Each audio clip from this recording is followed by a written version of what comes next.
Doon doon doon doon doon doon doon doon doon doon doon doon doon doon. Peak fiction.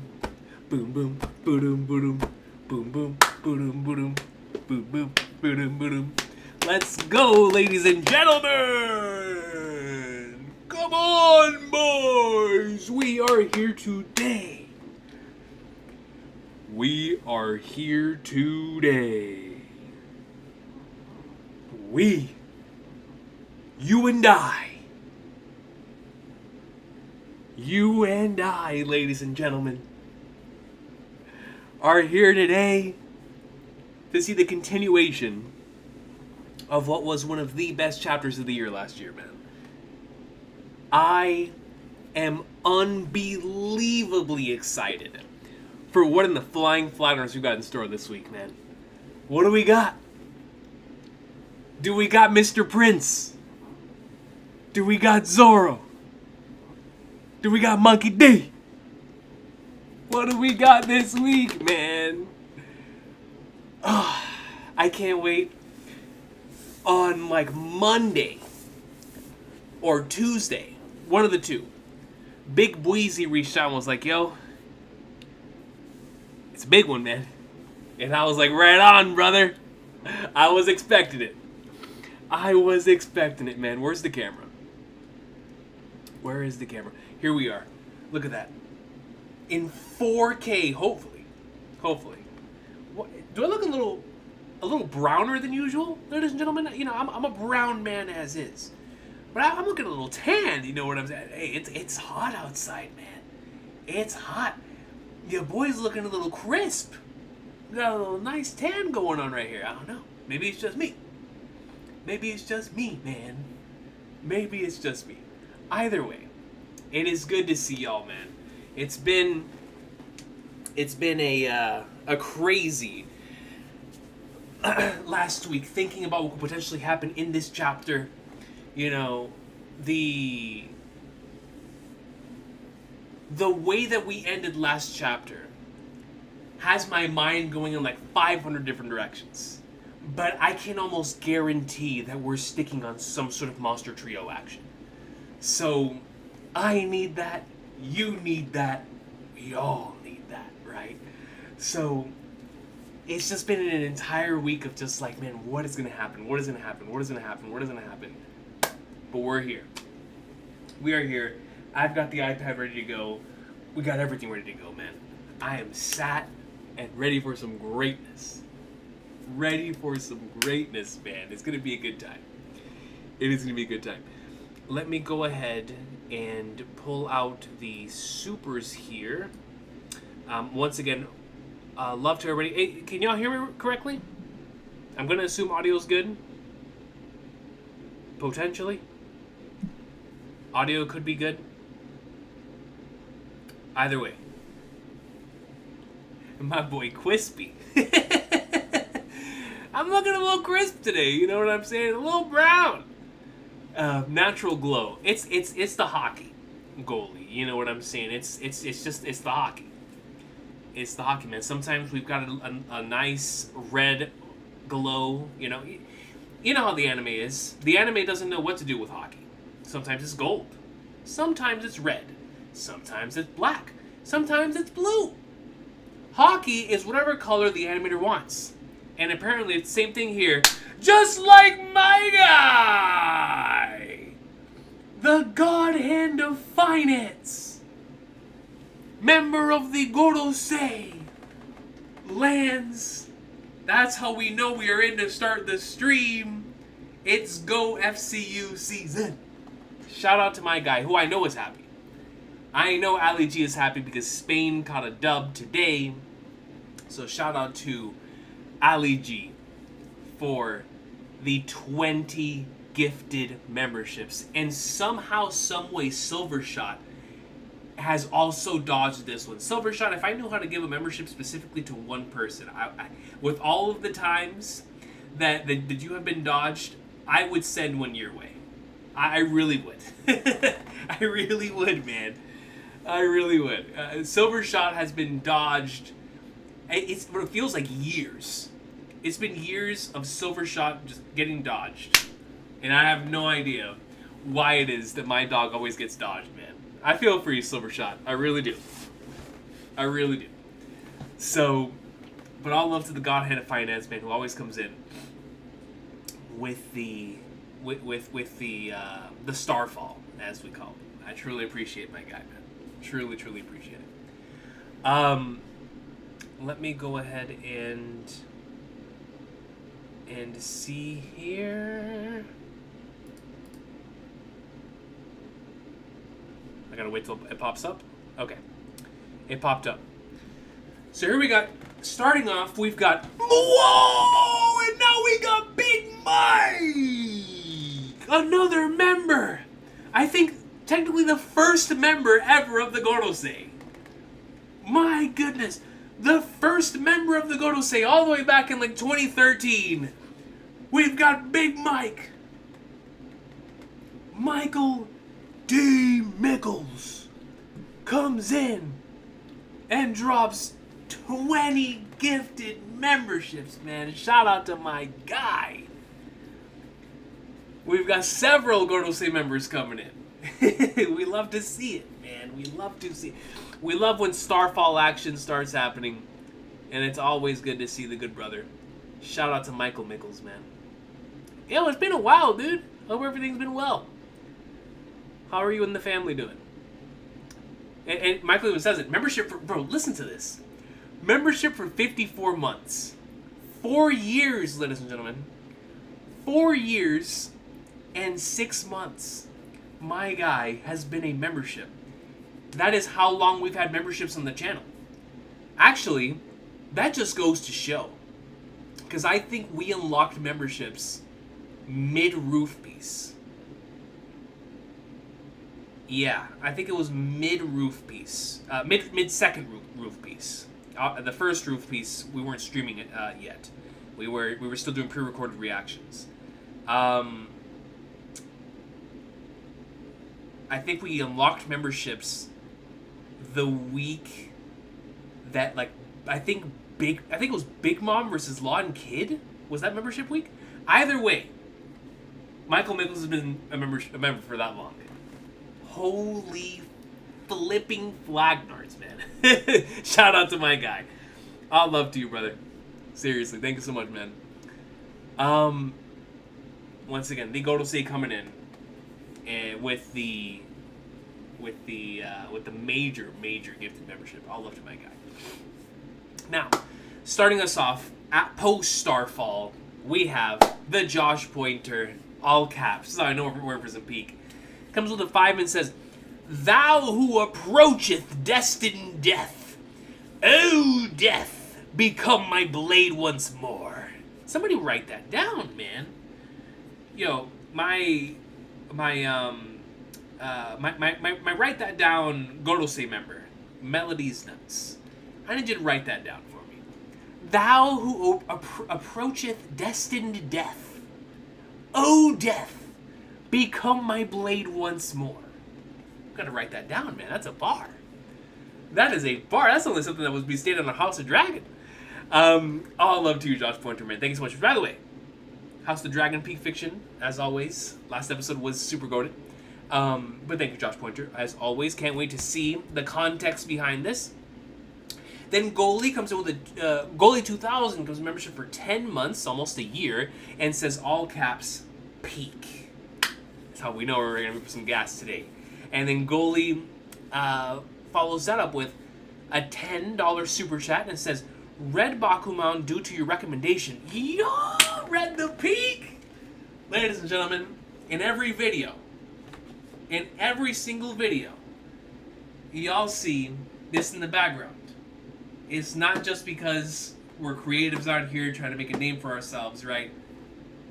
But this right here, this greatness right here, Bakuman, man. That gas. That flippin' gas, man. One of the all-time great mangas. Shout out to Bakuman. Red Bakuman Oh, that was from Malekith? Look at me, I'm a fake Elden Ring fan. And you're talking to somebody that has over 200 hours on the original Elden Ring. Fully 100%ed. I'm a fake Elden Ring fan. I did not remember that was a Malekith line. I did not remember. Oh my god, we're dropping Malekith lines, man. Well, first and foremost, one of the best bosses in the game. But I'm a fake Elden Ring fan. Mr. 100% of the game, over 200 hours into the game, and I'm still a fake fan. That's what happens. It just happens, man. But that is awesome. Dropping some Malekith greatness. Regardless, Goalie comes in with a 10 and says, Red Bakuman due to your recommendation, 10 out of 10 series. We love to see it, man. We love to see it. We love to see it. Shout out to my goat, aging knees. Oh, man. Yes. Also, my first time Xenoblade. It's happening. Calm down. Hold on. We got a first time Xenoblade update. 80 hours! God Lord! 80 hours deep. And I can't beat the man, the myth, the legend, Mr. Dragon Ball Z himself. Mr. Goated. Mr. Himothy Jones. Big Sansa. Happy Friday, Coach. In for a banger today. First and foremost, what an update. You read Bakuman, Auto Peak Fiction, and you're going ham on Xenoblade to the point where number 1, you're 80 hours deep, and number 2, you're on the fight of legend? I can't blame you, man. That fight is so hard. That fight is so hard, but by God is it peak. It's so peak. It is so hard. That fight will break you. That fight will definitely break you, man. So excited for the banger today, Goalie. Thank you so much for the updates. That is awesome. Let me know when you pwn Mr. Dragon Ball Z himself. Super excited for that update next time when you move on to Xenoblade 2, whenever the time comes. But man, shout out to Xenoblade, man. What a goated game. But yeah, Bakuman, special series, brother. Special series. Thank you for writing it down, Melody. Appreciate you, my beloved Chun. Insane episode, Vortex. Insane episode. A good episode for Team Green. You know what I'm saying? Good episode. Good episode for Team Green. Because, man, y'all's queen was going through it. My queen was scheming. You know what I'm saying? My queen was scheming. Scheming out here. Regardless. Marshall Salmon 6924 comes with a 5 and says, another goated chapter as always, Coach. Oda doesn't miss. Goat, Raw, Fire, and Peak. I can't wait, Marshall Salmon. I am super excited. Goat, Raw, Fire, and Peak sounds good to me. Rice Lucas, thanks for membership for 40 months, says, hats ready? Dude, I haven't seen any of those hats in months. Months, man.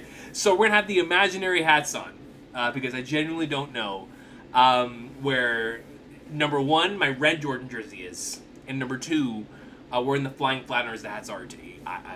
It's the same. So we'll figure that out when the time comes. Either way, not ready, but in spirit they most certainly are. In spirit. All love to you, Rice Lucas. Thank you so much for that. Then, of course, we have the gifted memberships coming in from both the Godhand of Finance and Michael Mickles. All up to the Gorosei there. And then we've got Chris D. Comes in with a 5. It says, I'm on Gintama.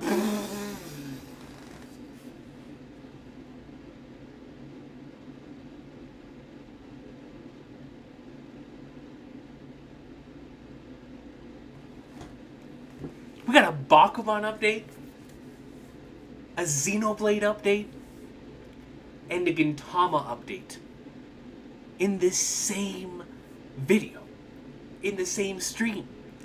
I'm on Gintama episode 300. Number 1, holy flagnards. That's number 1. That's number 1. Number 2, holy sweet mother of flagnards. you're there, man. You are there. That's all I'm gonna say. You're there. You have arrived. You have arrived. You're there. You're cooking. Next point. Episode 299 is very special to me. That was a very special chapter to me. That's chapter, I believe, 499 in the manga. Oil Rain. But that episode is also really special to me too. Because that was that being the end of an era for the series. It has a special place in my heart that, like, the episode that represented all the one-shot episodes in the series, in Oil Rain, coming down to Gin, Toki, and Tama, putting an end to that era of the story, is a really special chapter to me, and episode. So shout out to Oil Rain, man. Really special stuff. Number 1, how have you enjoyed Gintama so far? And number 2, strap in, man. That's all I'm gonna say. Strap in, because nothing but gas from this point on. Truly a stretch of legend. That's all I can say there. It's that's some of my favorite stuff ever is on the horizon. Am I supposed to read any chapters before certain episodes? Did you watch the Slip arc?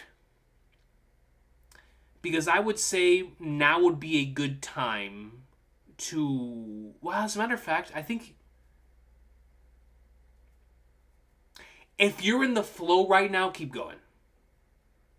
And then once you finish this stretch that you're in, then go back and watch some of those chapters that got adapted later as in the Slip arc. If you're in the flow. If you're not in the flow and you want to take a break before heading into some greatness, then go watch the Slip arc, which contains a lot of the material that was not adapted in order, and then go in to the greatness after.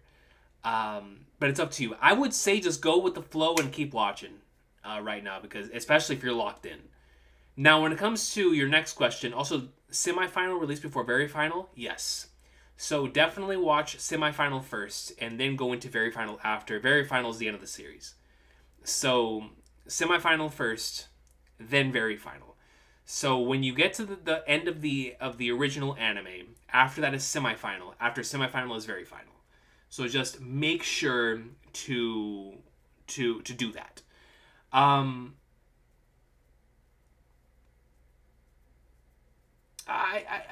Josh Pointer brings up a good point. You can keep watching the anime, but you can read the manga for the semifinal arc and then watch the movie finale. You could do that too. I still think you can watch the anime for both. The manga definitely it's going to cover the thing in its entirety. The final arc does have... There are some things that were left out from the anime that were in the manga within the final arc, and specifically in that section in the semifinal. But I would highly recommend watching Very Final. Watch that movie, man. That is a near perfect adaptation.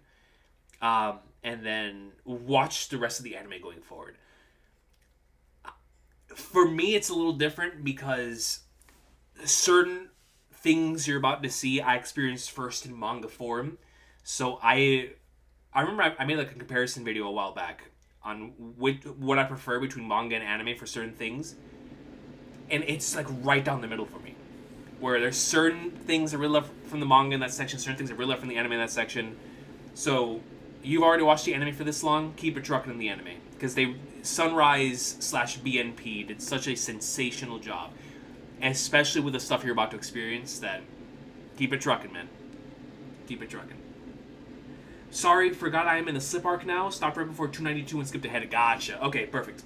So you're in the Slip arc now, stop before 292, and now you're going to keep going. Okay, then you're fine. Post-Slip arc, then go in, and you're all good to go. You'll be good to go. You'll be good to go. Shout out to Gintama, man. Shout out to Gintama, man. Goated series.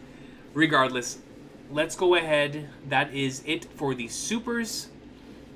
It is time for some greatness. Let me go ahead. I'm going to put up the poll real quick.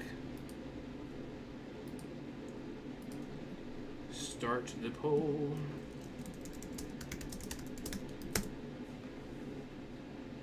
Of course, Chris. Keep me updated too, man. Next stream, keep me updated on where you are in Gintama, where you're enjoying things. Because, man, the stuff you just experienced, too, is extremely special as well. In that entire 2015 stretch of even before the 2015 stretch, like going from like 4 Devas and then all of the awesome one-shots there, then going straight up into all of that incredible material, the confessional stuff, heading into the Star Wars stuff, and with opening 10, and then heading into Thorny, shout out to the Thorny arc, Quarter to Son of a Nation, and then going straight into the 2015 anime where it's just banger after banger after banger after banger. Oh, the Shinigami arc, I mean, Gintama, man. God, what a series. Let me go ahead and grab my iPad, then we'll get into the chapter. Mist! What is going on, brother? Yo, Mist, were you out on Xenoblade 2, brother? Talk to me. Talk to me, man.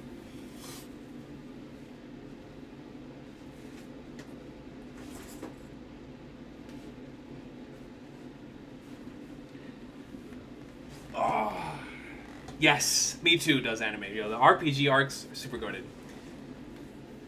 Super goated. Just get the jersey from the beginning, coach. If Akash Panda says it, it might have to be done. You know. If Akash Panda says it, it might have to be done. Let me see. Okay, so we got 95% of read the title, so it looks like that's clear. So we're reading the title. I'm gonna go ahead and end that poll. We're gonna start another poll.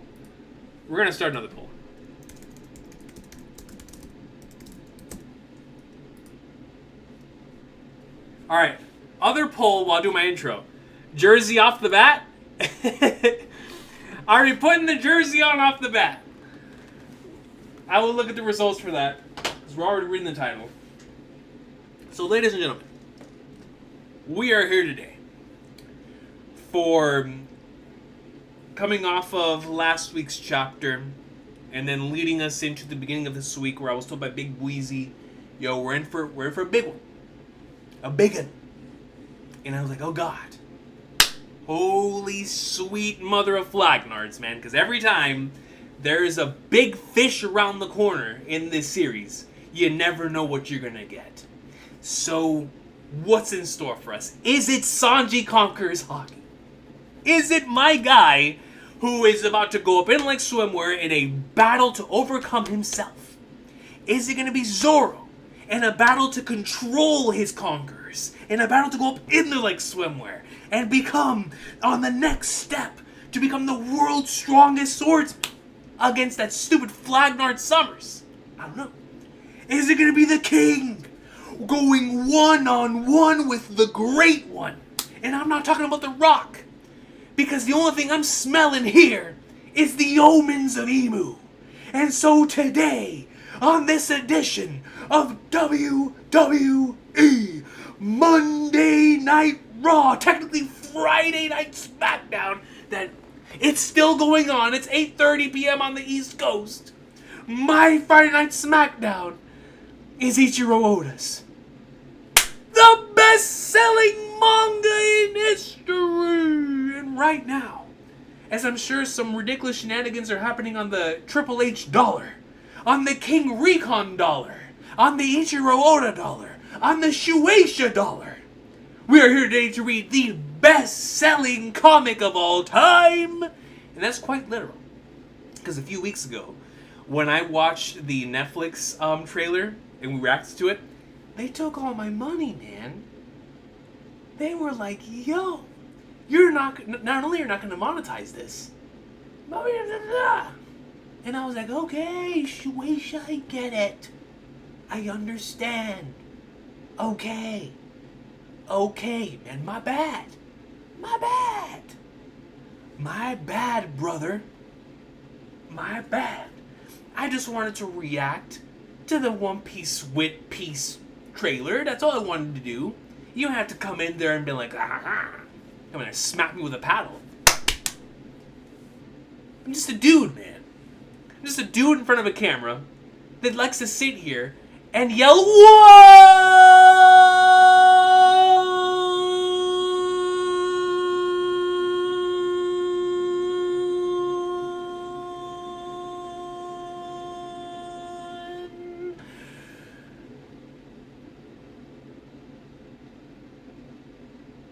for good measure.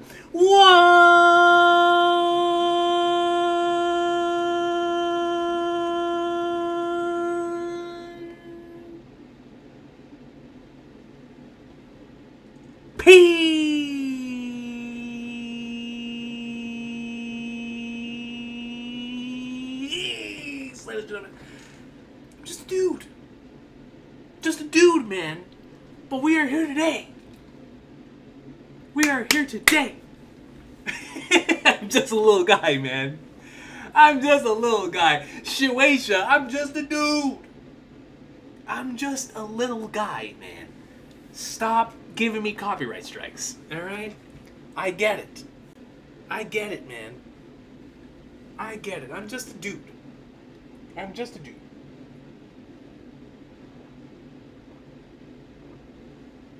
Now,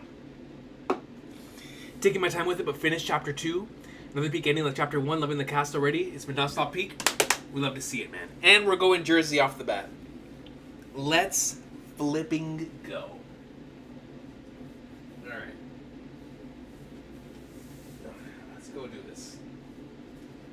Let's go ahead and see. Let's do this.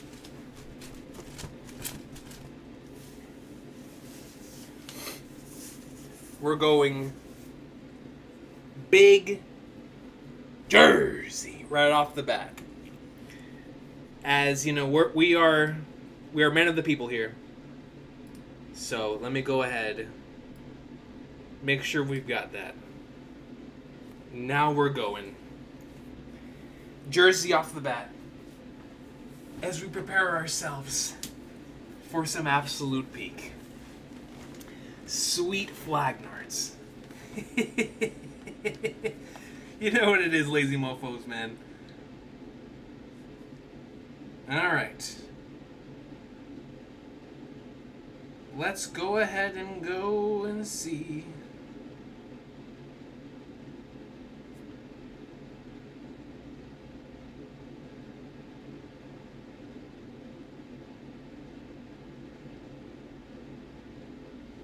Is it true Blue Box ended this week? Because I'm behind a few chapters on that. That is, that's crazy, man. I really like that series. Alright, One Piece chapter 1188. Here we go. The cover! We've got the cover this week! We got the cover this week, man. Excuse me. We've got the cover. We got Blue Box on the top right, so I'm going to assume that it ending is factual. Dude. Oh, yeah. I think this is technically the 29th anniversary chapter, right? And we've got the king eating meat. Not only is he eating meat, he's eating a meat shish kebab. All right? So, oh, my boy Luffy's going to cook, man. He's going to cook. They're even having an OPTCG card for the 29th anniversary with Luffy eating meat and the meat shish kebab. Dude. Hey, listen. I can't fully read Japanese, but I know what this says. Monkey D. Luffy da. Tell me I'm wrong. Tell me I'm wrong. That thing says Monkey D. Luffy da. Look at him, man. Look at the size of... what I was about to say was going to sound so crazy.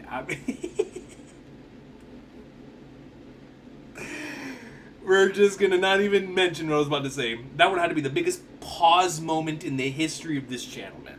In the history of this channel. Regardless, the the thing that Luffy is sitting on is pretty sizable, to say the least. It is pretty sizable, to say the very least. That's all I'm going to say on that regard. That is all I'm going to say. That's all I'm going to say. It states One Piece on the bottom of the Golden 29. And then we go into... we go to the Oda note. It says, I went to see Mayumi Tanaka's performance. Even though she was injured, like a pro, she did not show it. It was great. Shout out to Oda being a fanboy for Mayumi Tanaka, as it is for us. So shout out to Mayumi Tanaka for continuing to be the voice of our beloved Monkey D. Color spread. Dude, and it's a colorful...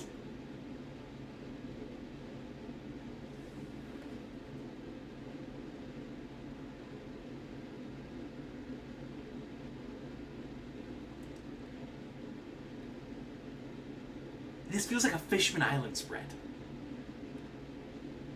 This feels like a Fishman Island spread, dude. Like one of those right after the time skip spreads. I love this. Starting off with the obvious. King Turtle. Next to Nami, who is rocking fire. Goat Raw fire. Nami's rocking heat. Alright? Nami's rocking heat. We got Usopp on the bottom, who looks to be fighting air, as one does. Shark behind him. We got Sanji reaching over for Nami. He's very jealous of the King Turtle. Jinbei's over there with the sharks. We've got Brook, Luffy, and Chopper. Brook is singing. Luffy's yeah! Zoro's sleeping. And Chopper's yang. Or in horror. One of the two. One of the two. And then we've got Robin and Frankie. I know the Robin and Frankie shippers are going crazy. But the highlight of this spread is King Turtle with Nami Swan. That is for sure. Sweet mother of Flagnards. Shout out to the King Turtle. Shout out to the turtle. Yo, this is a huge crown, dude. Ginormous crown. This crown is bigger than Sanji. No, actually, I'm joking with that. This crown is legitimately bigger than Chopper. Chopper's, like, barely taller than this crown. Either way. Either way. Yo, Frobin gas! A Frobin Thanksgiving meal. Okay? A Frobin Thanksgiving meal. The shippers are loving this. Frankie even has a fish on his head. You know? It's just, it's a Frobin meal. Frobin fans are cooking. They're cooking good. Hello, answer me. Recalling a certain day. A Sanji flashback? It's gonna be a Sanji flashback, right?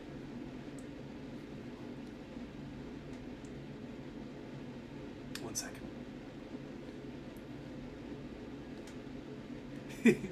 That is correct. That is correct. He most certainly is sitting on some meat. There is no doubt about that.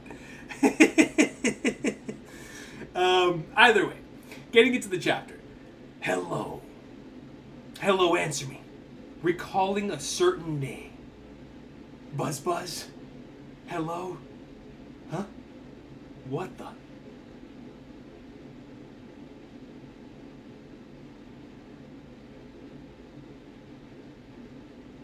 I don't know what to make of this. Chapter 1888, Wailing Void. Wailing Void?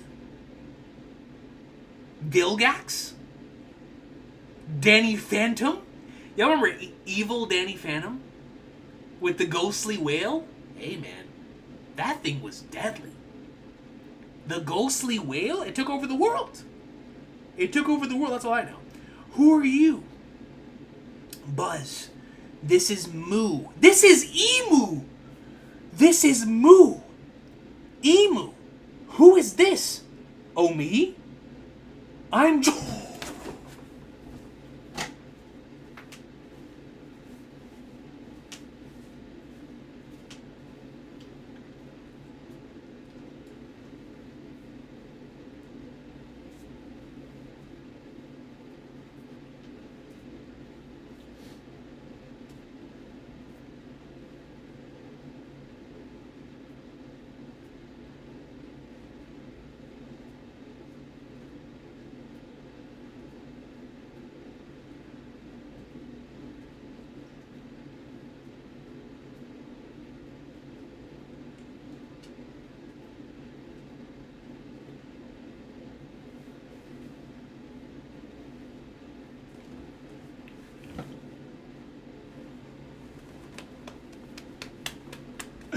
We got Joy Boy talking in this chapter, ladies and gentlemen. That's how you know we're in for some heat.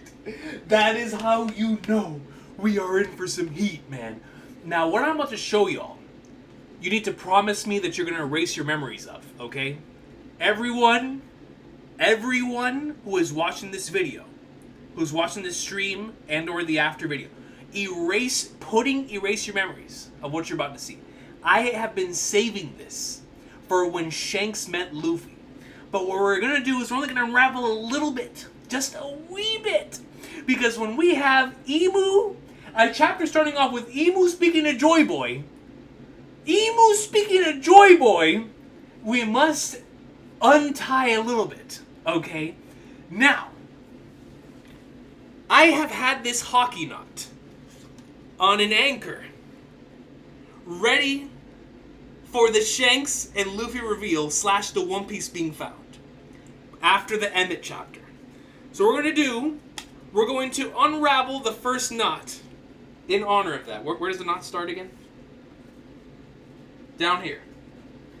So we are going to take out the first knot in honor, my hockey knot, for before the One Piece is found. So we're going to take off one knot in honor of Joy Boy meeting... Because listen! We've got a Joy Boy Emu site. Emu and Joy Boy! This is Endgame, okay? This is Endgame, man. So, I've had this hockey knot for years, okay? For years. Ready. I'm going to pull it, Akash. Somebody tell me not to pull it. I'm going to pull it. I'm going to pull it and we're going to end the stream.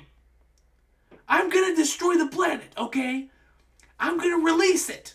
It's too soon. Don't tell me it's too soon. Emu is talking to Joy Boy. It's not too soon. No!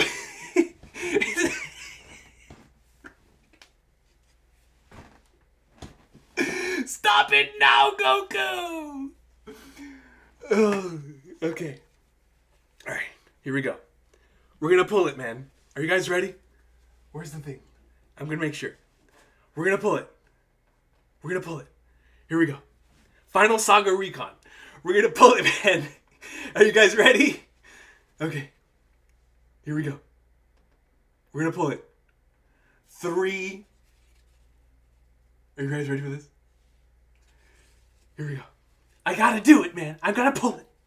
I'm gonna pull it. I'm gonna pull it!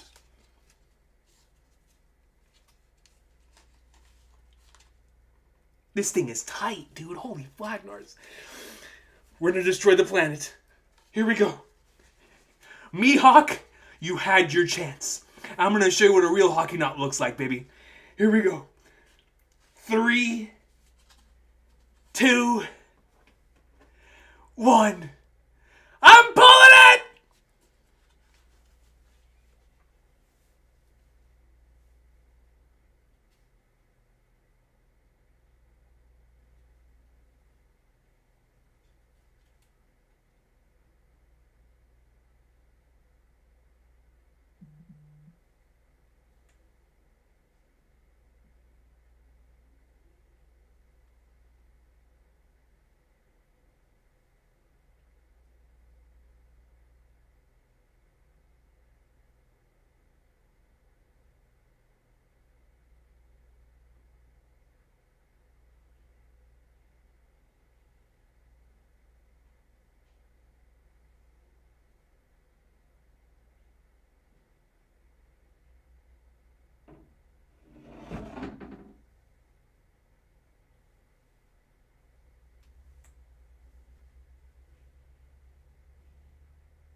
I put it back.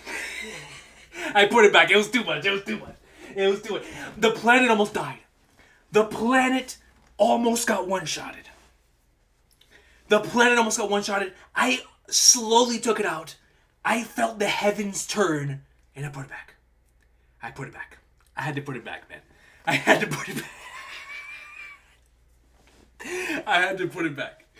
I had to put it back. Okay, here we go. Here we go. Let's get into it. Let's get into it. I almost pulled it. Just a little bit. That's all you gotta do sometimes. Just, you gotta ease yourself in, man. You gotta pull it back. Ease yourself in. That sounds crazy out of context. Either way, who are you? This is Moo. Emu, who is this? Oh, me? I'm Joy Boy. And we see a Joy Boy starting. He has Luffy's mouth! Yup, bro. That's a Luffy mouth if I've ever seen one. So Joy Boy confirmed they only have the straw hat. Have the hand. The what's that called? The hook. But now he's got the Luffy mouth. And then Emu. Yes. Joy Boy is already dead. And this is, of course, in response to what Luffy said last chapter with, I'm going to become king of the pirates, right? The same thing that he tells every single person. But that means something different to Emu. You know, when he told that to all the other characters throughout the course of the story, it was a response in terms of, you know, this is my goal, this is what I want to do, and I'm declaring who I am in front of you because I know you're not going to be able to stop me. It changed a bit during the Kaido fight because Kaido kept referring to him similarly as Joy Boy, and Luffy was like, nah, son, I've told you who I am. I'm Monkey D, you know? So, but to Joy, or to Emu, it's a completely different story because Emu knew Joy Boy. Heck, Emu might have known Nika. So if that's the case, Emu knowing all those that came before, then it's like, holy sweet mother of Flagnards, I know you ain't them. You're a completely different species in and of yourself. So, to him, he's like, no, the person I feared most, Joy Boy, is dead. I can confirm that. But I don't know what you're capable of. I don't know what you're gonna do. And I'm sure that terrifies him. Because it's like, man, I don't know what you're capable of. You're different. You may have the same abilities, but I don't know what you're capable of. You've already surpassed multiple different things. I've been waiting for this. We saw it through Emu's perspective. The fear in Emu's eyes in regards to both Blackbeard and Luffy. So, which was still one of the coolest pages that we've seen in the arc so far. So Emu states, yes, Joy Boy is already dead. So why dost thou insist on stirring these memories? And we've got the king, we've got Joy Boy, let's go, boys! He comes in, he pulls it out, Emu's going in for like a Gomu Gomu no rifle. Luffy's like, heck if I know.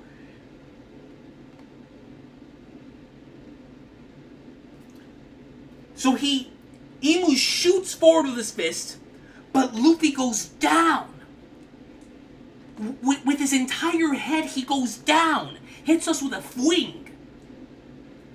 Then Emu's Soul Eater thingies are like, he dodged. Aim down, aim down. So he goes in down, down, down. So they're chasing after Luffy. And they hit the king. He goes in a completely different direction, just goes down, aims downwards, and smacks the king right in the back of the head. So Emu le da así, like he's just palo. Similarly to whenever Luffy hit Kaido. Remember when Luffy hit Kaido in with the elephant gun? What was that, chapter 922? Right after Kaido transformed into a dragon, Luffy came with an elephant gun and smacked the flagnards out of him. And just, bah! So, Emu got him with that kind of lick, right in the back of his head. So Emu hits the flagnards out of Luffy. And an explosion comes off. My God! Emu hit him so hard an explosion went off. Like in the anime, when Shanks hit Kid with Divine Departure and a nuke went off in the background. And you were like, holy flagnards! that happened in the manga. Imu hit Luffy so hard, an explosion went off.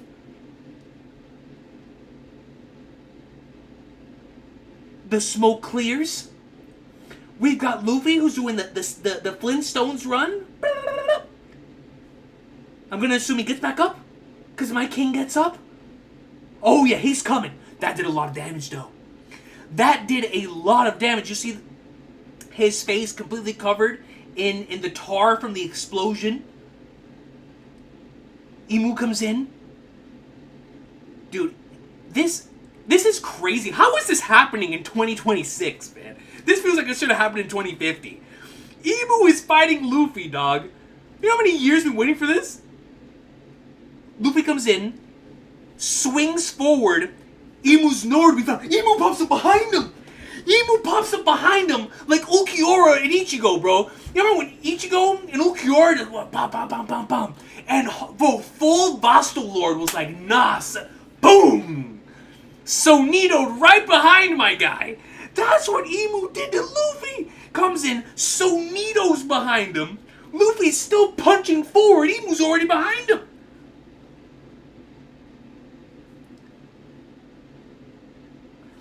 So Imu strikes forward with the sword.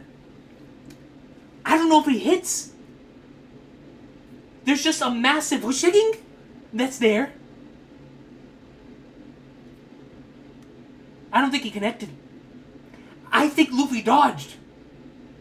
So Imu looks down. We hear a tap tap.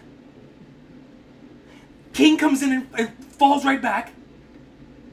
And Luffy's fighting back. Let's go, that's my king! Against the king of the world, man. So he goes in, le da. Imu's like, I mean, he's taking a sword and he is just parrying, son. Like he's playing Sekiro. And he's fighting against the owl. And he's just like, boom, boom, boom, boom. Like he's fighting Ishin the Sword Saint. Boom, boom, boom, boom, boom. He's parrying the king. Dang it. I thought that was a sure hit. He says. But of course, this is Imu, man, and Imu's you want to talk about somebody who's goated at parries. This man is legitimately a parry demon. I thought that was a sure hit. Imu comes in, prepares the omen, pow, pow, pow, fires explosions at the king. Yo. This is what really shows you how crazy Imu is in terms of overall, like, battle prowess, number one. But number two, in terms of where he stands, right? We've seen how he has performed thus far against two Yonko-level individuals in Luffy and Loki. We saw what happened against Loki, right? Performing extremely well, doing his thing, I mean, in full control. Loki was doing his thing, obviously, because he's Loki. But Imu was in full control. Now fighting against the king, who we know, this is the same king that was taking on Kizaru and Saturn and turning them into pizzas, mind you. Pizzas! And I don't want to hear any Admiral fan coming in here, he wasn't trying! Pizza! Took him to Domino's! He wasn't trying, Recon! Pizza! Turned him into pepperoni and cheese, son! Talking about he wasn't trying. He didn't have to try. He was going to turn into a basketball either way. Either way. Anyways. He comes in, parries all the attacks. Comes in, palo, pow, pow, pow, explosion. Luffy does the Flintstone run. Está caminando para acá.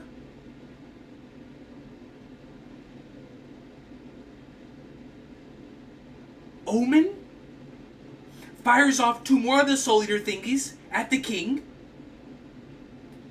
More of the slime balls.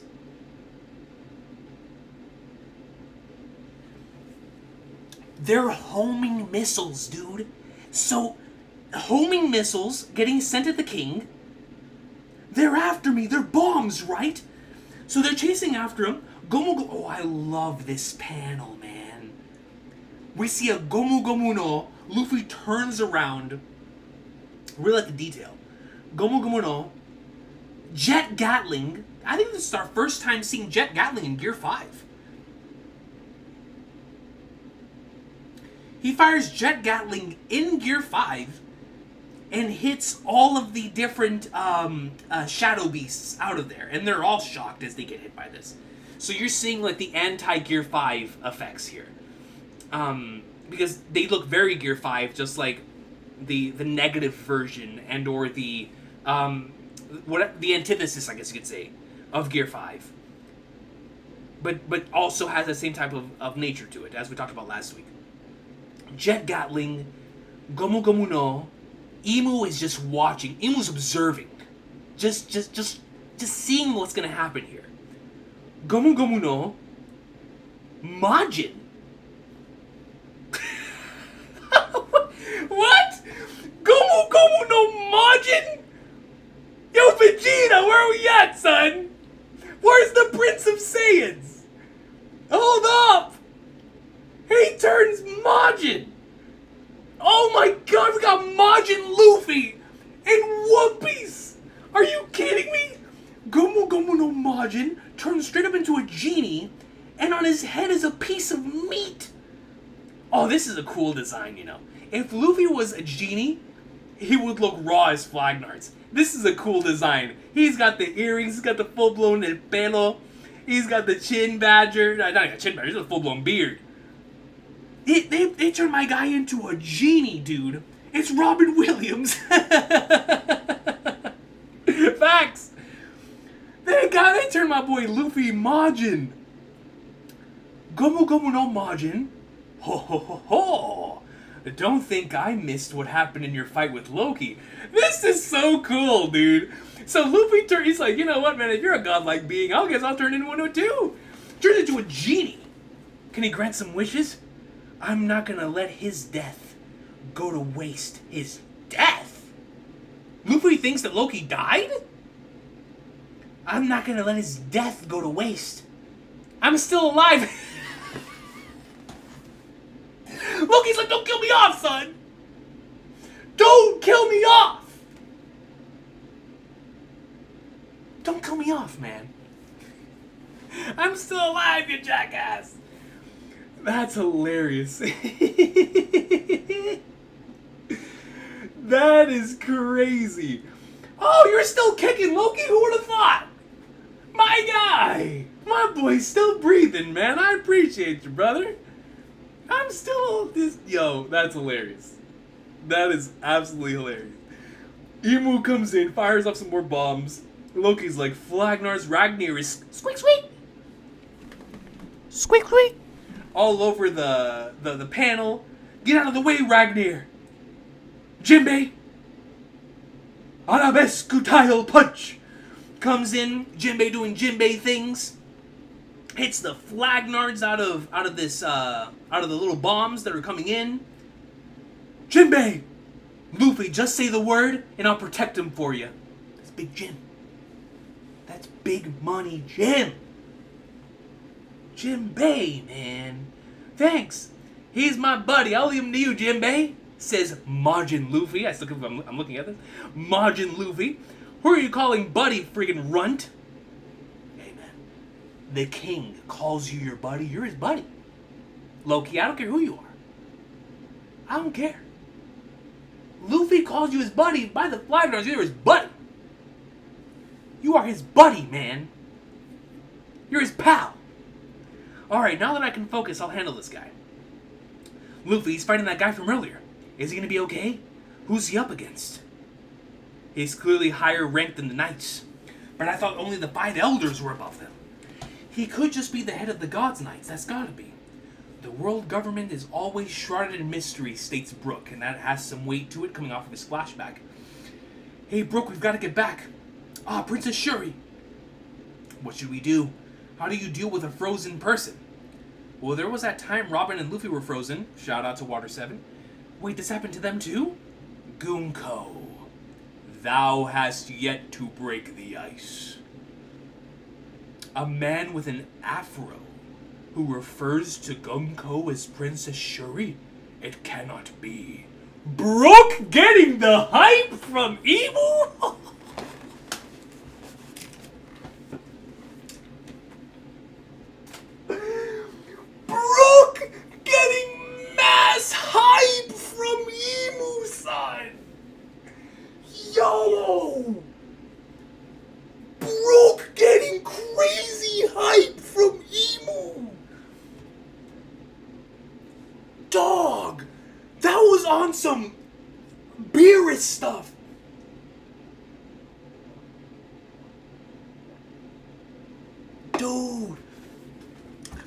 that was on some Dragon Ball stuff. It was like, man, Goku, the one who took on Boo, the one who took on Frieza, the one who took on Beerus. It was yo, Brook. It cannot be the Saiyan of legend, Brook. Yo, they're having a Brook like he's Broly, son. Emu's like, yo, I can't believe it. It's the man, the brother of legend. He remembers. He remembers the events of the flashback. Yo, it cannot be. Gomu Gomu no. Sucker punching bullet. And Luffy comes in Majin state, goes in for the punch, and obviously, Emu's like, Ballo.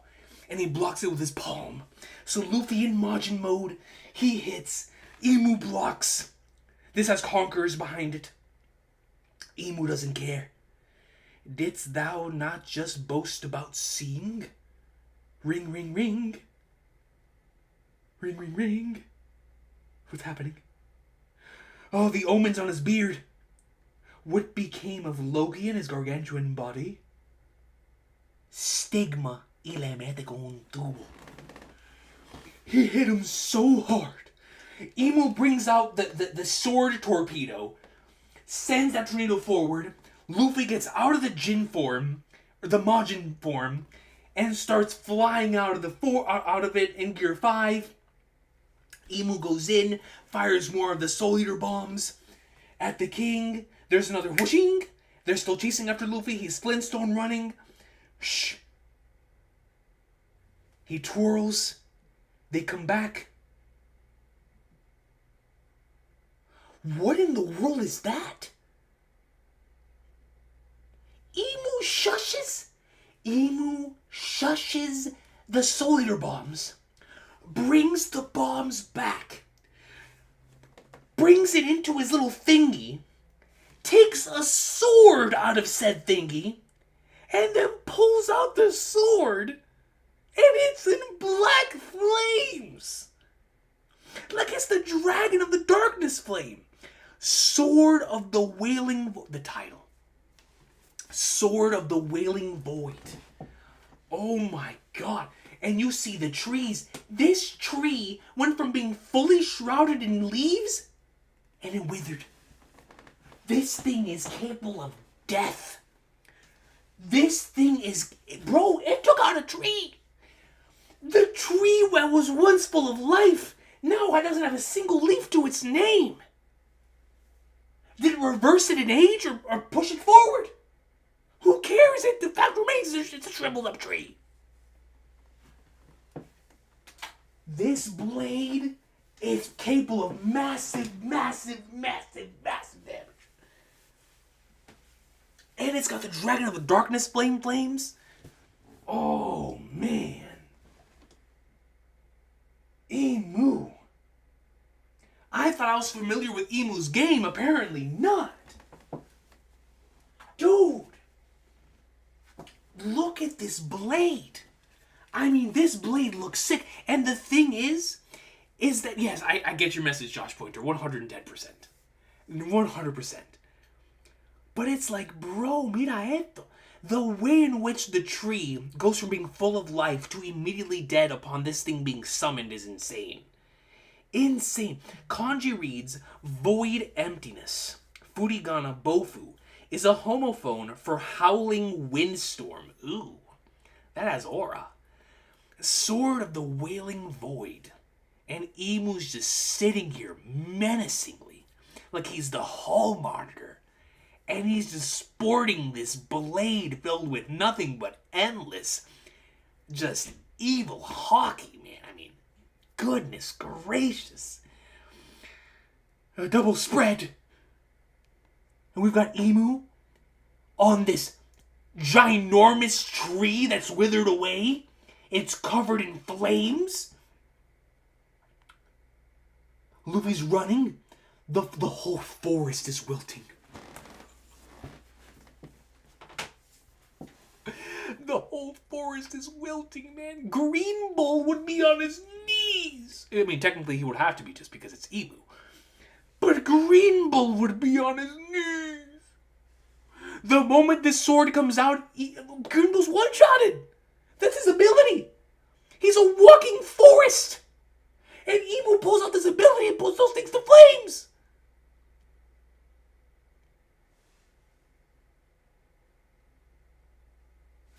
All he did was summon the sword. And it changed the landscape. Like he's Broly. The forest is wilting. The view is improving. Emu couldn't even see. Emu's like me when I take off my glasses and I can't see anything. It's just like a blur. And I put on my glasses and I'm like, oh my god, I can see. The view is improving. Emu removed some trees post-summoning of the sword and is like, yeah, you know what, son? I can actually see now. You know, I've been in control of this entire battle this entire time. But now I can actually see. It looks fine from here. ... Oh god. He's dragoning. It is clear that thou art not Joy Boy. I don't know if that's a compliment or an insult. What? Emu comes in. Luffy does a bleh! Bleh! He gets sent back. He's bleeding out from his mouth. More bombs come in. Lo anda para el Flagnard. Joy Boy would never be this weak.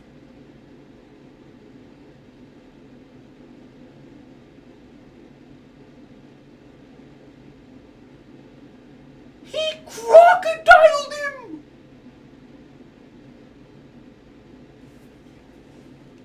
Emu crocodiled Luffy post Yonko status?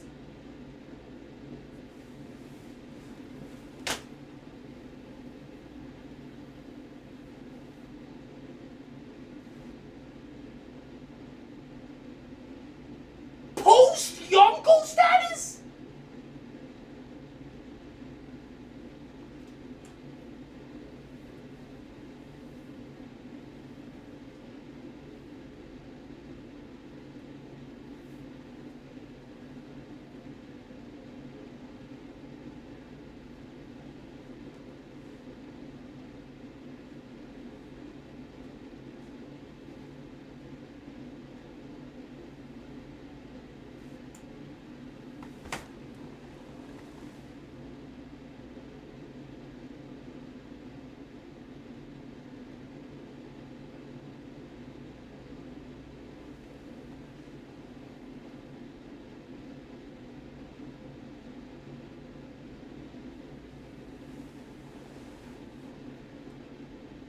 We need a patch.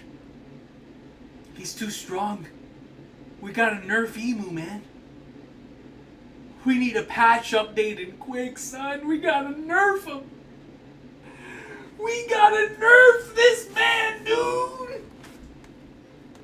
Yo. Bro. This is the same Luffy that beat Kaido. This is the Luffy that was going ham on Kizaru and Saturn. He couldn't get a single lick on Emu. He was doing his best against the bombs.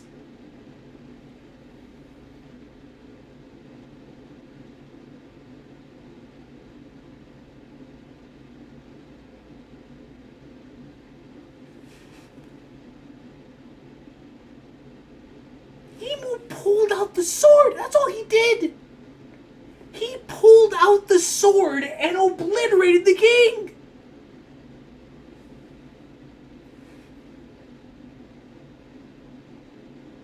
Joy Boy would never be this weak. And we know that because Joy Boy's hockey not almost destroyed the planet. We still got a long way to go. We still have a long way to go.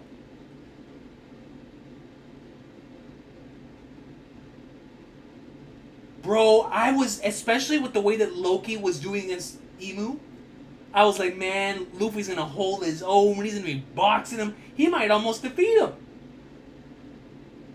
I wasn't familiar with Emu's game. I was not familiar with Imu's game. Not only did he obliterate Luffy, he parried everything he offered. Everything. He couldn't get no types of offense. None!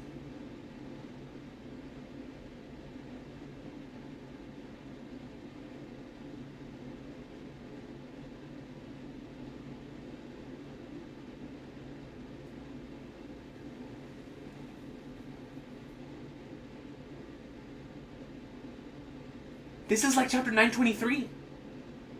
Remember the chapter when, right after Luffy hit Kaido, and then he was just hitting Kaido with everything he had, and Kaido was just sitting there like, yeah, not feeling a single thing of it?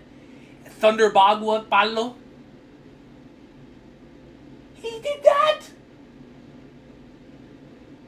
But he did it to Gear 5. Bro, this is the thing that I can't wrap my head around. This is Yonko Luffy, son. This is Gear 5 Yonko pizza delivery man Luffy, bro. And Imu still took care of business with ease. He didn't sweat.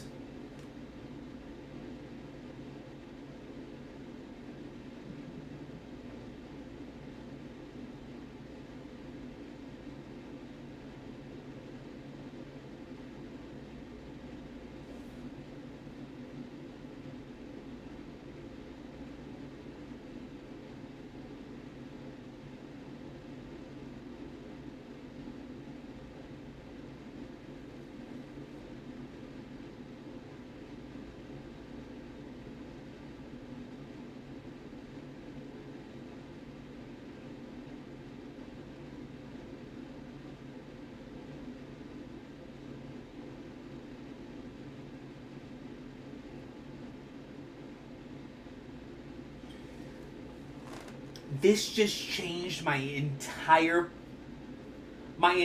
perspective of how I thought this arc was going to go. I was not expecting Luffy to get manhandled like this.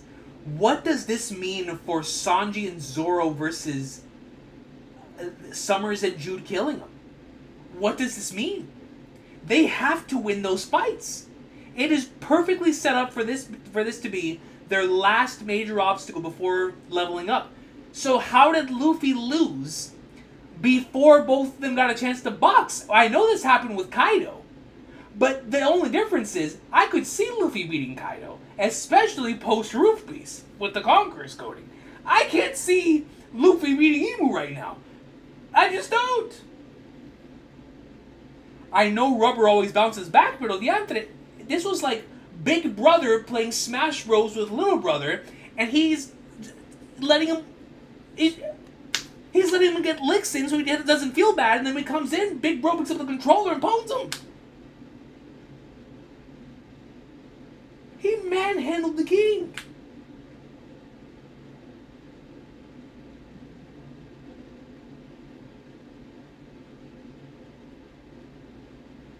Like, what?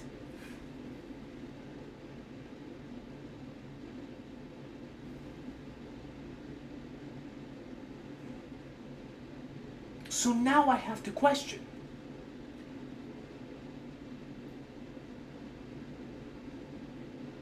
If Luffy bounces back from this, which he has to, how? Where?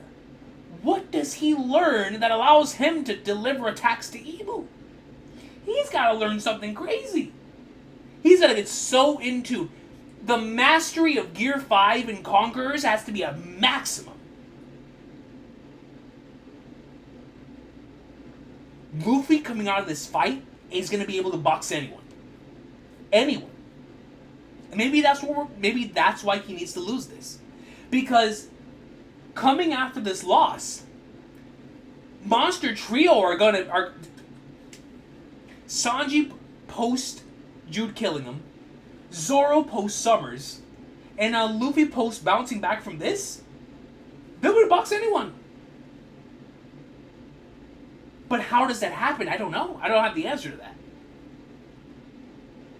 Imu had an answer for quite literally everything that Luffy had to bring to the table. Kaidos won't even bounce back from that this quick. We don't have Wano Act 1 to Wano Act 3.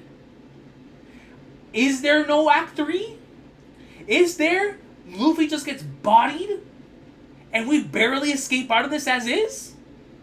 Does the Emu just start bodying everyone? Just, with the setup we currently have, I don't see how that happens. I'm so curious as the next chapter goes. Oh my gosh, man. What is about to happen? Because the thing is, when it happened in the crocodile fight, it made sense. That was early in the arc. When it happened in the Kaido fight, makes sense early in the arc, right? Makes perfect sense. Aokiji, arc hadn't even started. Makes total. Magellan made sense, right? Middle of the Paramount War saga, makes sense. But when it happens this deep into Elbaf,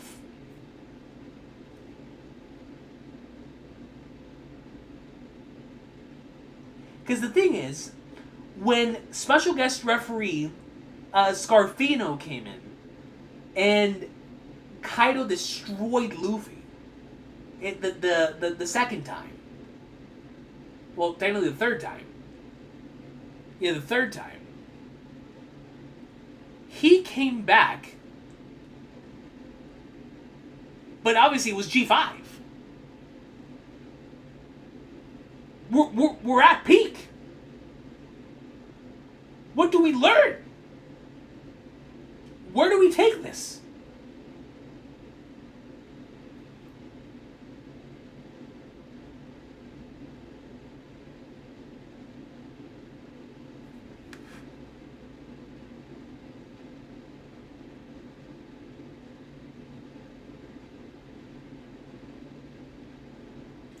I was already really excited for the final battles in this arc. Now I'm like triple excited. Because I don't know how it's going to go. I just don't. I just don't. Who could have expected that this would happen to Gear 5 Yonko Luffy?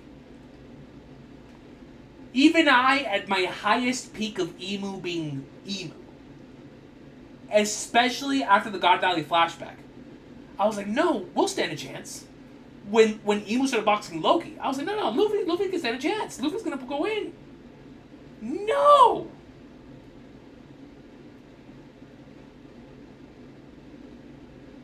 What happens now? What do we learn now?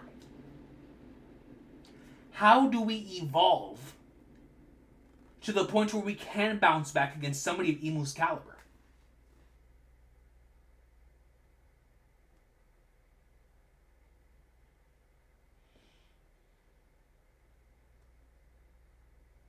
You know what? We are close to chapter 1200.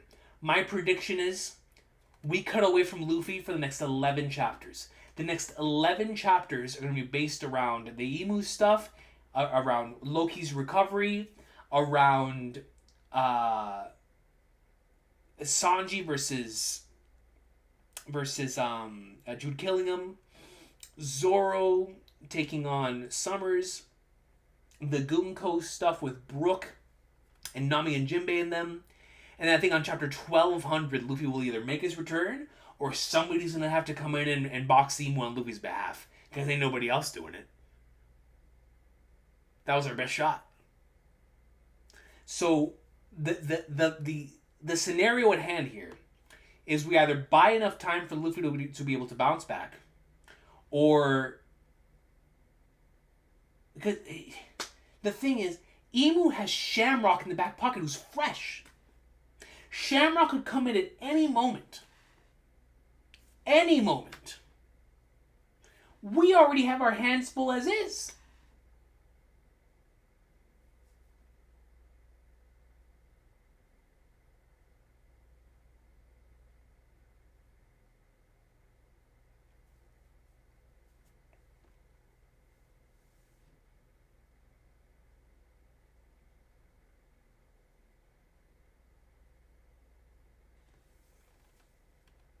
Okay, let me look at this line. I gotta look at this line one more time, man. This is crazy. Look at this. It is clear that thou art not Joy Boy. because Joy Boy would never be this weak. And he pierces Luffy through the chest, man. Through his sternum. Ugh. Break next week. Like, what? What? I mean, right through his sternum, dude.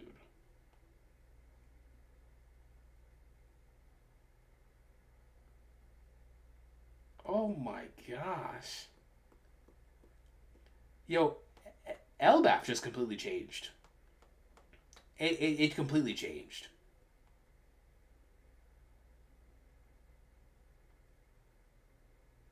How do we bounce back from this? Because he has to. But I just don't know how. I don't know how, man. I genuinely don't know how.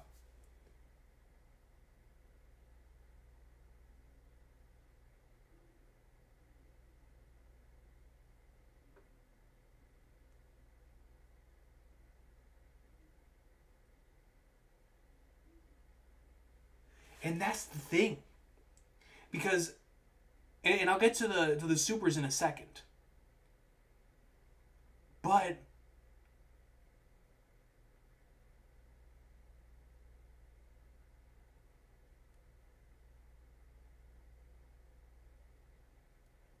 that's the thing.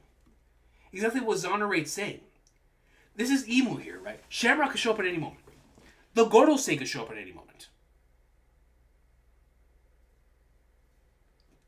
The back pockets are stacked.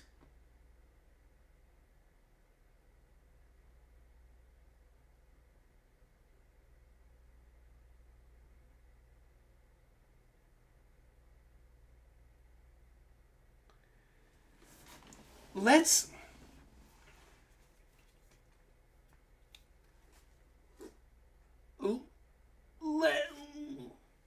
read the supers. Because I'm flabbergasted.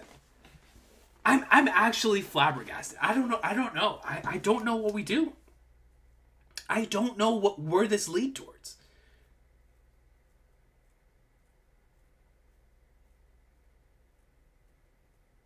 Do we lose? Is that even in the realm of possibility? Do we take an L in this arc?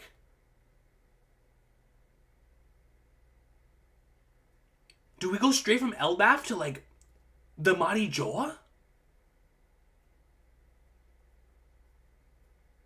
I don't know.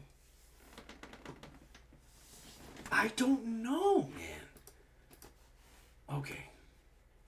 Let's go into some supers, man. I am so... I'm so caught off guard by this chapter. Like, first and foremost, I thought this week's chapter was going to be a Sanji chapter. I was expecting a Sanji chapter. Not a full chapter dedicated to Luffy versus Emu.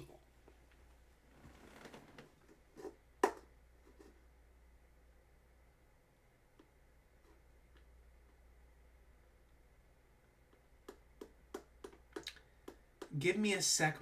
For some reason, my stream is not loading the viewer activity, which is where my supers are. Let me see if I can pull it up on my phone here. My apologies. Give me a second.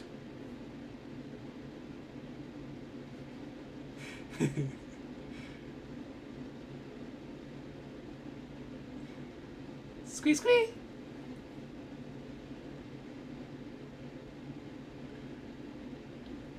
Okay. Let me see if I can pull this up here, because I cannot see the viewer activity from the computer.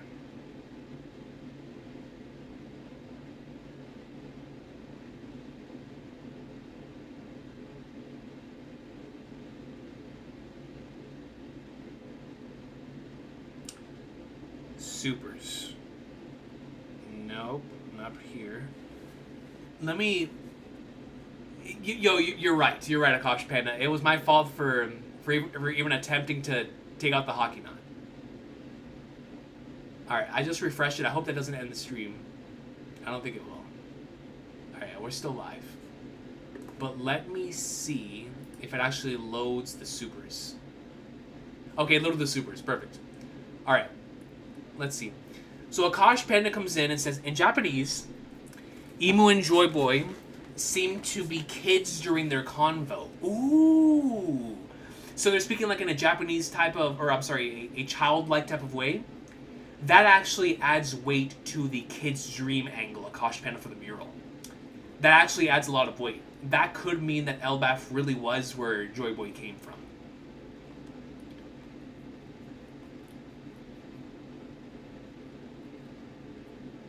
And the whole mural conversation. Or I'm sorry, the whole mural thing with the kid's dream angle.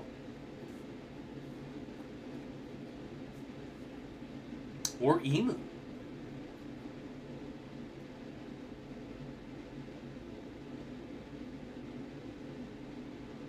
That's interesting.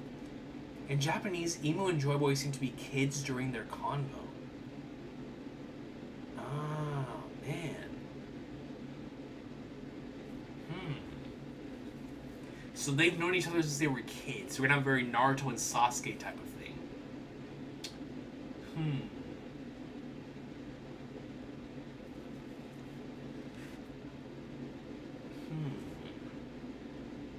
That raises some. That's a really.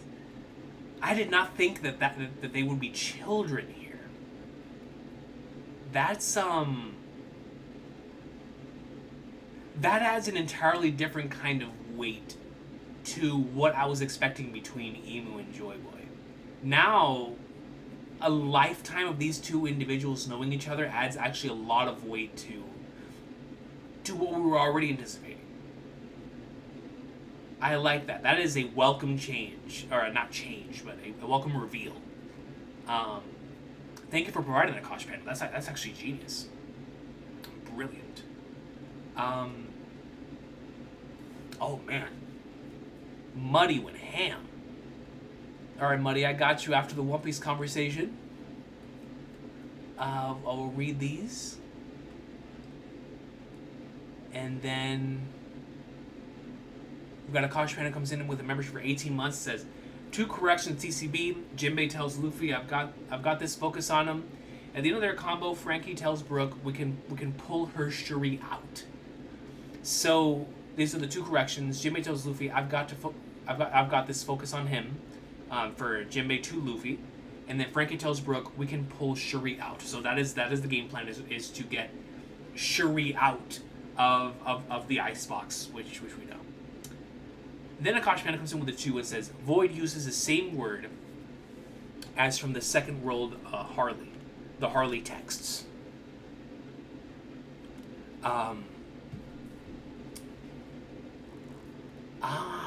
From the second, from whenever Void was mentioned there. Okay, interesting. Ready your suit and tie, Coach. The press is waiting. Oh god, I gotta do a Coach Recon episode this week too. That's true, because we lost. The team lost. Well, okay. Alright, well, Coach Recon press conference. I'm gonna have to see if I can talk to him. I'll get the suit and tie ready if I can, get in touch with Coach Recon. And if that's the case, we might have a press conference already after another loss. Flipping Flagnards, man. I was not expecting that. Alejandro Solis comes in with a 2. Thank you, Akash Panda, as always. Alejandro Solis comes in with a 2 and says, we had a good 20... Bro, this is the 29th anniversary chapter 2. Luffy took an L during the 29th anniversary chapter. Oda's just... He loves toying with us, man. We had a good 29 during 29 years with Luffy. GG. Bonnie is the new MC. Factual. Bonnie now to take over in the Boruto version of One Piece. Rice Lucas comes in with a 10 and says, thank you, Alejandro Solis. With a 10 it says, long way to go and we're running out of time. The race for the One Piece is on. Blackbeard knows where Pluton and Poseidon are.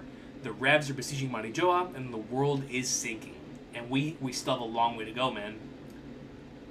We still have a long way to go. Like, what are we going to do? Seriously. We're not strong enough. Not for that guy. Maybe for a lot of the others, but not for him. That emu guy is too flippin' strong, man. That's crazy. I mean, he was toying with Gear 5 Luffy. In full-blown Luffy Tunes shenanigans, not a single hint could hit Emu, man. Unreal. Parrying and blocking everything. We're running out of time, dude. We are running out of time.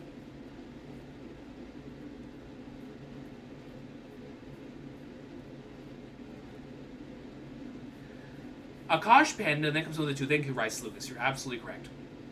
Comes in with a 2 and says, jump cover says Feast of Meat, Niku, because Ni equals 2 and Ku equals 9. Ah, it's play on words. Nice. Nice. That makes sense, actually. Why there was so much meat on the cover. Pause. Why there was so much meat on the cover. Then Razzie Boy comes in with a 30 and says, people, let's not forget Kaido. Fought Gear 5 for the first time and lost. But when Emu fought a Gear 5 user for the first time 100 years ago, he won. This is Saint Nerona Emu, the king of the world. Coach, I call it, before Emu offs an almost dead Luffy, Zoro and Sanji are going to use Conqueror's coding to kill Summers and killing him, weakening Emu, because remember when Harold died, Emu felt it all the way to the Marijoa. That's such a good call. So Emu's subordinates are going to end up being his downfall. I love that idea, Razzie Boy. I love that idea because it is going to feed into Emu and potentially Emu's story. Emu's story, I'm going to assume, is going to center around an individual who, at a very young age, saw a Joy Boy similar to Luffy, who naturally called people over to his cause. People wanted to follow Joy Boy. People want to follow Luffy. But we have an Emu who is forcing people to obey him. Forcing people to follow him. Forcing people to be in cahoots. In collaboration with Emu.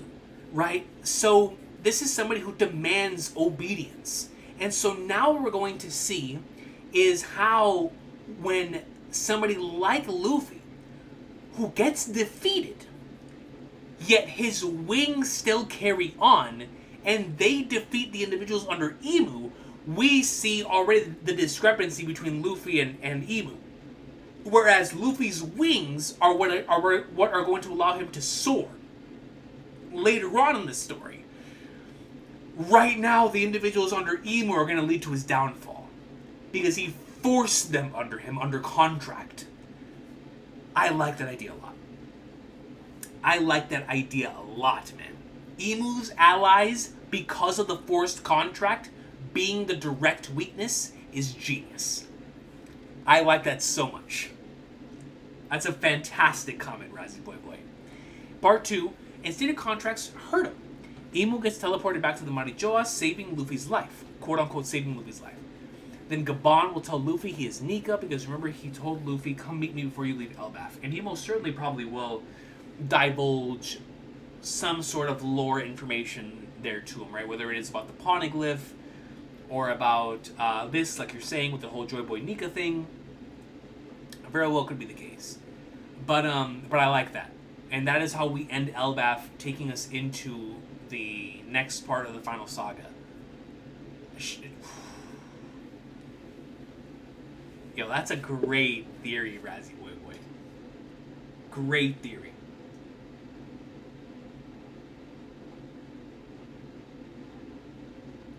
Great theory. We have no time for an Udon prison training sequence. Exactly.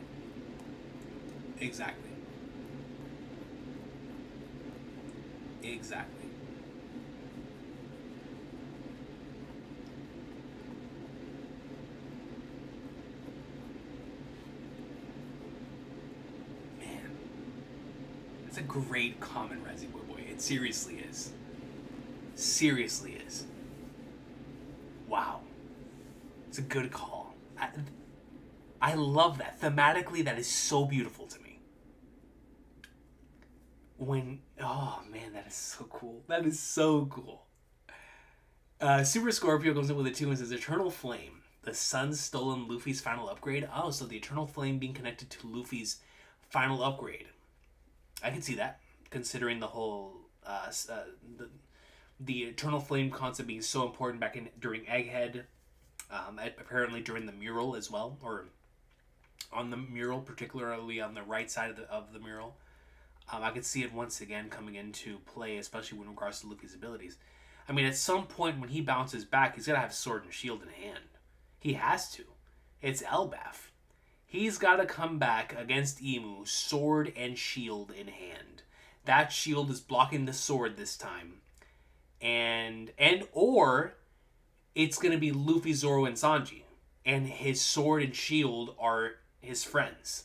Shield being Sanji, sword being Zoro. One of the two there, man. But Luffy's got a box with sword and shield.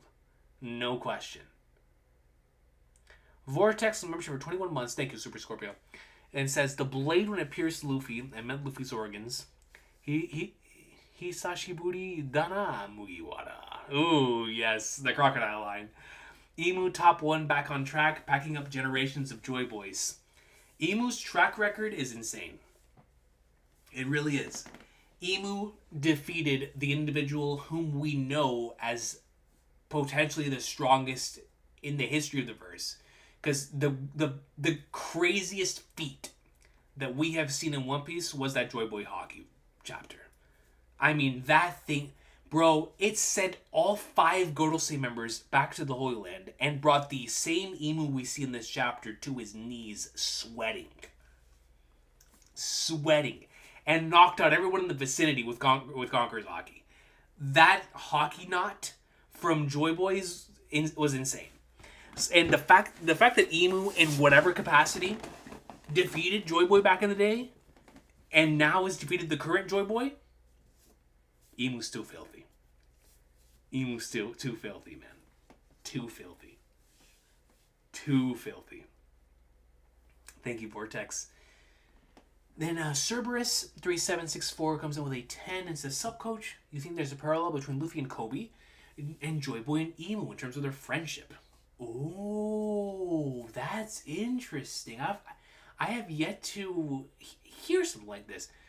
Luffy and Kobe starting off at the same time and their journeys paralleling each other as they progress forward.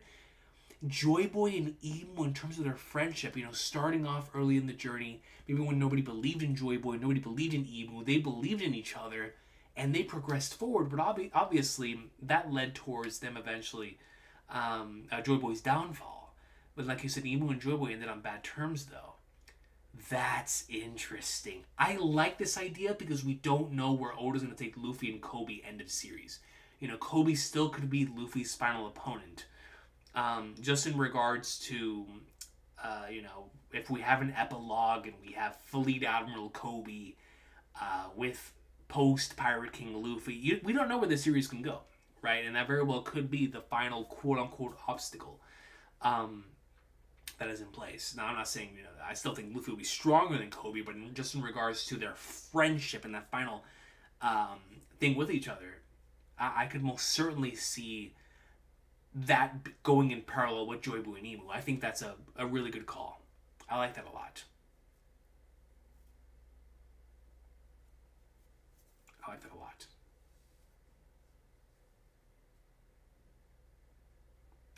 How much damage will Emu be able to wreak on Elbaf while Luffy is down? I feel the next place he will go to is Shuri and Brook. That's incredibly dangerous for all of us. It most certainly is, man. Like, Emu going anywhere that is not against someone who can actually, keep him at bay is very dangerous for everyone else in hand. Haj Rudin will come to save the day. Shout out to Big Haj. If Shuri sacrifices herself somehow, wouldn't Emu take the heavy damage? Yeah. You're right. Because Shuri is contracted. You're absolutely right about that. So if Shuri takes damage, sacrifices herself in some capacity, Emu would also potentially take heavy damage in that situation. That's what I'm saying, Josh Pointer. Like, Emu can summon anyone. Shamrock, the Gorosei, anyone. And that's the scariest part about it.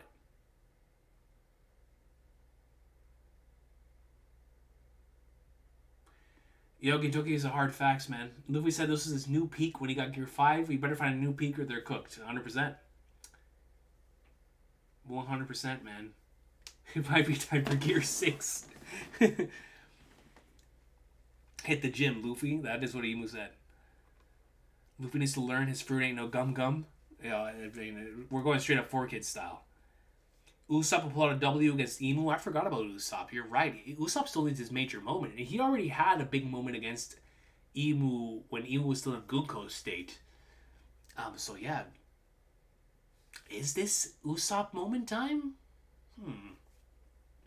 I don't know. Does that bring Luffy into that next level?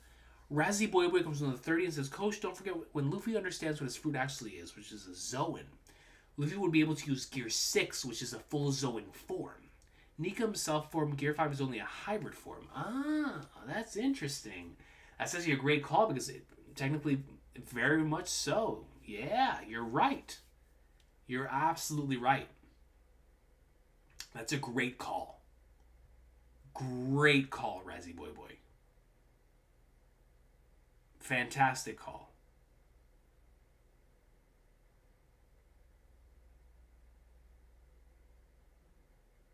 Great comment, Razzie Boy Boy. That's a good point.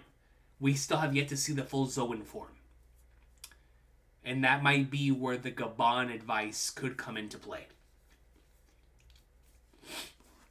I apologize. My allergies have been going crazy all day. OMG comes in with a 10. Shout out to OMG! It's good to see you. So curious about Emu's story. He won, but still looks and feels like he lost all along. Like everybody else moved on except him. 100%. 100%. He may have won the battle, but he lost the war type of mentality. Or he won the war, but at what cost mentality. Gear 5 can do the impossible beyond imagination, so I'm not as worried. Yeah, Luffy... Gear 5 is...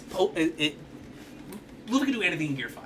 It literally is an ability that is ridiculous and goes beyond imagination.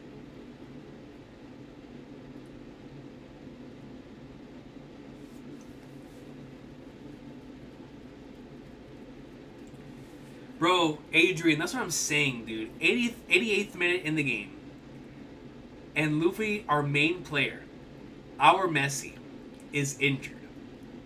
Emu's got 5-star players. He gets, bro, technically 6. He's got the Gorosei and Shamrock. That man's got Mbappe, Dembele. I mean, bro, he's got the full team. All on the bench. Holland. He's got them all on the bench. Waiting. Like, dude.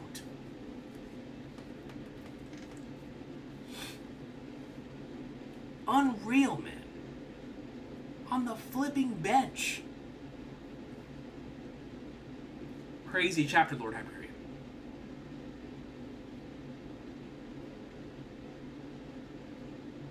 Do we discuss agenda here? Any type of discussion is always welcome here. Especially, we can bring agenda into it. I have a lot of agenda myself. But that is I love your name, by the way. Tuna Hamstreak. That's a rival's name. Melodious, write that down. Tuna Hamstreak. That's a good name. Luffy can go back into genie form, make a wish to undo what Emu just did to him. If Gear 5 works like that, that would be peak. That would be goated.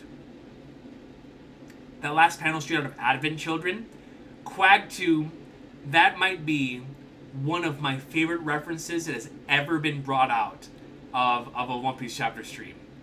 You're absolutely right. That last panel is 100% straight out of Advent Children. No question. Straight out of Advent Children. Fantastic reference. Goated movie. Shout out to my quotes, man. FF7. My Captain Luffy, well, that's right, ladies and gentlemen, agenda piece. My Captain Luffy Drums will be beating next chapter. I'm not worried about that's facts, JT Snoop. We're gonna come back. You're right. We're gonna stop doubting the king. Winston says, Biblo put me in the game, coach. Hey, that owl, that's right. That's true. Owl, what are you going to be cooking, Mr. Owl? What are you going to be cooking? The agenda says that Luffy's performance against Emu is a Loki upscale. Factual. That's factual. That definitely is agenda piece. Emu's kind of on a time limit. Usopp will clutch out the time remaining. We need that. We need that from my boy Usopp. Extra time clutch. Yeah, Lord Hyperion, at some point, right? Gomu Gomu no Omni Slash, that would be the greatest chapter of my existence. If I ever saw Luffy hit a Gomu Gomu no Omni Slash. That would be peak, dude. Absolutely peak. You cannot be a Luffy fan and be afraid of L's, because Robber always bounces back, man. It always does. Biblo from the top ropes, the hockey knot. Bags. Yeah, straight up from the top rope, Jeff Hardy, man. We're gonna have Jeff Hardy just going up in like swimwear, dude. Oh, that's too good. Usopp's gonna clutch like the Argentina game a couple days ago. Facts. Last 15 minutes. Believe in Usopp. Zenitsu's gonna come to Elbaf and save Luffy. I can see that. Actually. Coming into. Actually, speaking of people coming in to save Luffy, what are some, if that is the route that we're taking, what are some likely scenarios, right? Because obviously, the Grand Fleet incident hasn't happened yet. That could take place, especially if it gets really bad. That could definitely happen. There's always the Shanks connection, right? That this could be Shanks coming in to protect Luffy, but I just don't know if this would be his time. Dragon, obviously. So, I wonder. I really do wonder if someone is to come in and quote-unquote save them. And it's not us, like in the Razzie Boy Boy theory. It would have to be Grand Fleet, right? At that point. Luffy might need your hockey knot. I'd give it to him, man.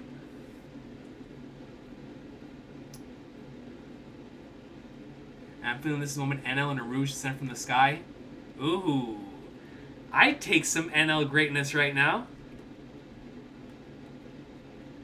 And a Rouge, man.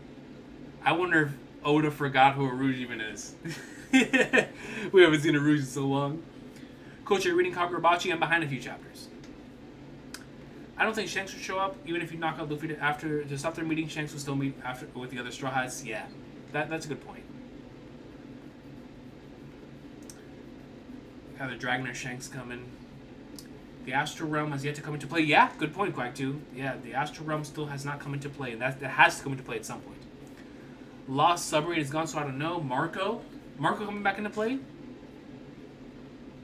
I think Shuri plays a role. Emu won't get defeated, but he has to leave because of his time limit. Yeah, that definitely feels like the most likely scenario. The Grand Fleet won't help us reach an elevated island. That's also a good point. Silver Shot, that'd be peak. Trust a Rouge. The Mad Monk, man. Yeah, Shuri may or may not be the Emmett of this arc, the key to our survival. That's a good point. Yeah, similar to Emmett. That's a good point.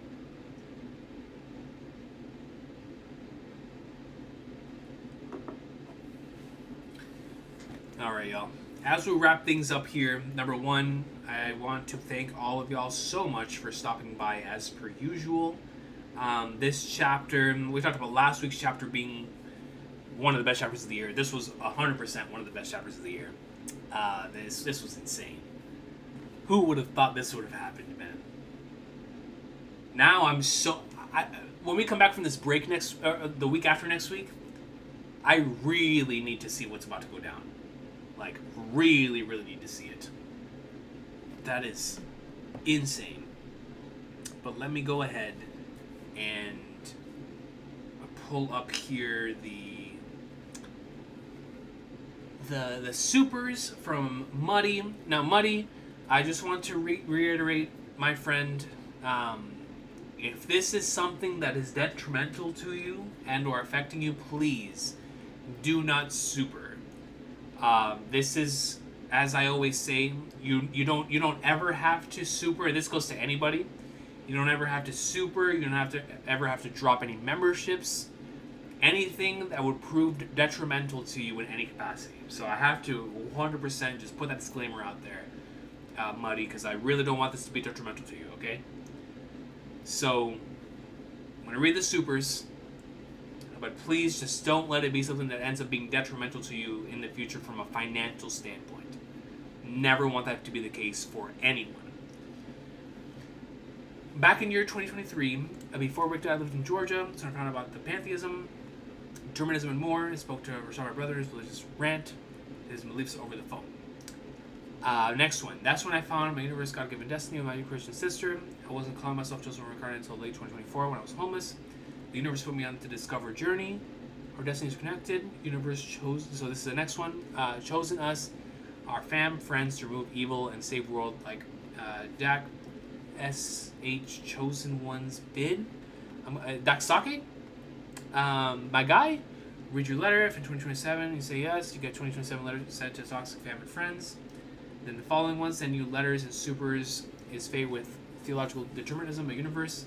Karma is about to hit us. A lot you don't know. I need to read a letter.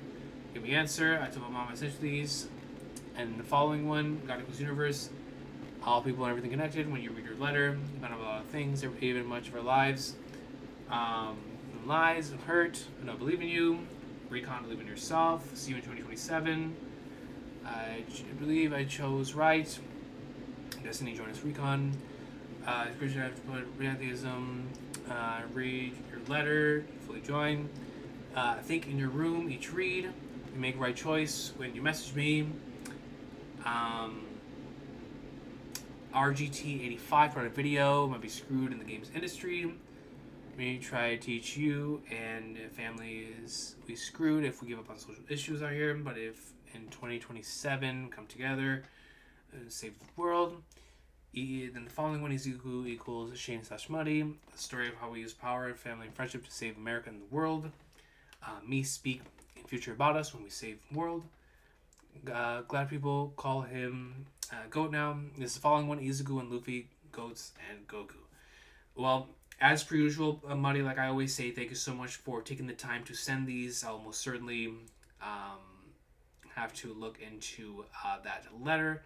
But I truly do thank you. And once again, please do not super if it is something that you cannot at this point in time afford. I know I've told you that before, but I just want to put the disclaimer out there because this is a lot of supers coming in. So I just want to reemphasize that. But as always, I appreciate you. Just remember to push yourself first and really focus on that, okay? I truly, truly appreciate you. And thank you for this. And then right here, the last super that we will read before the end of the stream also comes in from Muddy. It says, worry about what another man is like and doing, or you should be looking at yourself. You can be your own man, you feel me? We're on God's time. As long as I'm here, no one could take one my own. Rick Rude, bro. That is beautiful. That is an extremely beautiful quote. That is a very beautiful quote, Muddy. And thank you once again. I truly, truly appreciate you for the continuous support, brother. And once again, just remember to take care of yourself, man. Now, we'll read a few more things here, and then we'll get into the end of the stream. Need a title and thumbnail for this one? Factual. I'm going to have to work on that tomorrow. Do you think Elbath will be the midpoint lost for the final saga? It could be. I was thinking about that as I saw that final panel, and you saw me here pondering. Did you hear that they named 2 beetle geniuses after Luffy? That is awesome. I think that is... He will be extremely happy to hear that. The king will. Coach, do you think Luffy will remain conscious next chapter, or is he instantly out cold? I think... that's a good call. I'm going to say instantly out cold. I'll say instantly out cold. Yeah. I'll go instantly out cold and in the moment... But it could be like how it was in chapter 923, where even though he was out cold, the Conqueror's hockey's still moving subconsciously, and then drops hit right back in there like somewhere. So, but I think for right now he is out cold. But ladies and gentlemen, that is what we have read today. What a chapter! What an experience! I appreciate y'all so much. Thank you so much for the time. Thank you for your attention, and above all, for these wonderful memories that we continue to make while reading this incredible story on a weekly basis. What a stream! What? It's just, this is insane. Like, what we just experienced is absolutely insane, man. Emu bodying the king, man. Like, what? Oh, yeah, Kosh Panda, yeah, for sure. For sure. I'm gonna have to talk to my boy, man. Appreciate you, Ocean Plan, man. God bless you as well. As always, appreciate Tetsuya Solid, Silvershot, Quack 2, all love, man. Truly do appreciate y'all. James Fish Music, much love, man. Appreciate you. Yeah, Jacob, man. Seeing Luffy get crocked again was not on the bingo card. All love to you, Muddy, man. Thank you. I wonder if he'll give any commands with his last burst of consciousness. Test to think about. A heavy break week is ahead of us. See you later, everyone. Yeah, heavy break week, man. Heavy break week. Muddy comes in with a super. The super's done this week. Was an emotional finish. See you in 2027. All love to you, Muddy, man. Thank you so much. Like I said, as always, it truly was an emotional finish here as we wrap up, man. But I truly thank you so much for your time and your attention. To everyone here, man. All love to y'all. I will see y'all next week. I need to get some medication for these allergies. This thing is killing me. But I truly do appreciate y'all, man. Thank you so much for taking the time. I will see y'all the week after next week. There's no chapter next week. For some more peak, man. Y'all take care. Can't believe we just experienced that. This series is always full of surprises, man. It always is, dude. It always is. Catch up to Aruba 2027. Yep, we're not going to rule it out. We're not going to rule it out, man. You're going to be at the Reverie? We're doing another Reverie? I haven't heard anything about it. I'll be there. And if not, if I don't get invited, then we'll crash the party and chat or something. if we can, it might be on a day where I can't be there, but we'll figure it out. I haven't heard anything about it though.